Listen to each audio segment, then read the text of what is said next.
Welcome back to our castle. I have most of my projects that I had wanted to do over the summer done, and now we can start refocusing on our interior. Before we do that, I was thinking that we all know I was trying to make old growth landscaping around the castle, and I don't know why I was thinking this, but I felt the landscaping had to be tall. But it's not, because the only thing we want tall is the ivy creeping up and maybe a runaway rose cane. But it should all be about like that tall, which would put it into more perspective of where the castle was. See, it would make the castle look more tall if the landscaping was actually smaller, because that would be more realistic. This is kind of like prehistoric stuff, and that's not what we wanted. We want in scale. So I'm going to, when I get done working on the inside today, go around and cut this landscaping down to where it's more appropriate for the castle.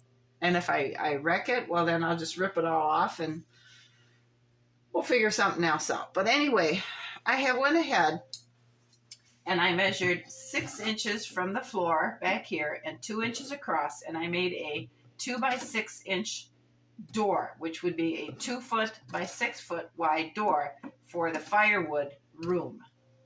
I didn't make it any bigger because we don't need to encourage guests or whatever to go in there, because that's just a storage room. We'll have the fireplace here, and it'll come out. Maybe I'll make it kind of bowed out like that.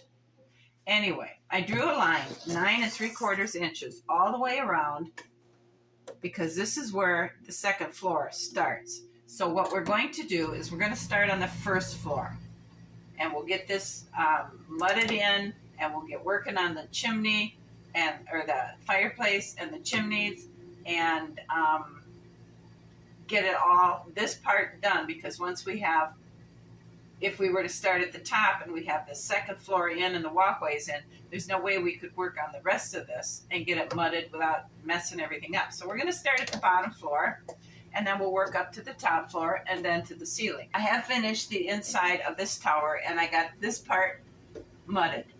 But now we're going to go ahead and start here.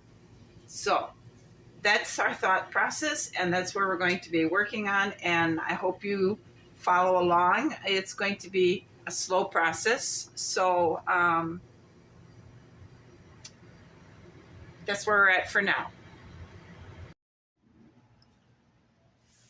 So I went ahead and I cut the vegetation down to a more realistic height, I think.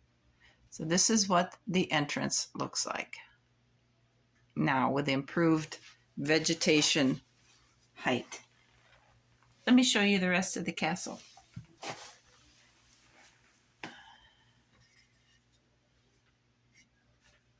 And this is what the balcony side looks like.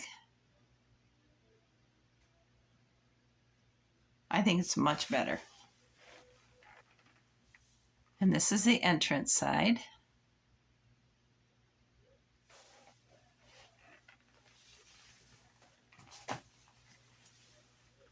And this is the side we're starting to work on because I have to reach in it.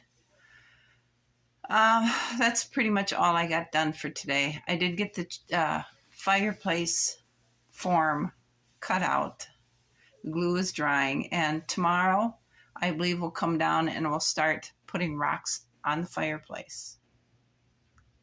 We have the fireplace and the chimney. The fireplace is 3 layers thick. Bottom 2 layers I cut larger than the opening of the firebox, so it would give it dimensional realism. The chimney is going to go straight up the middle and out the roof. We'll figure out something on the roof later. And I'm going to have to go ahead and mud this back wall and this portion of this wall before I can put the fireplace in. But while I'm rocking the fireplace and the chimney, because I'll glue this together as one unit, and then rock it. I'll cut this door wider and put this piece of cardboard here, back here, so that they can get in and out of the wood room. Now for back here and down here, I believe I'm going to use sheetrock joint compound, and I'm going to rip up egg cartons to make it look like big pavers instead of bricks. I think that's what I'm going to do there. So that's where how our chimney fireplace system is going to look. I hope you come back to watch our progress. Thanks for watching. I'll see you guys all again. Have a great day. Bye.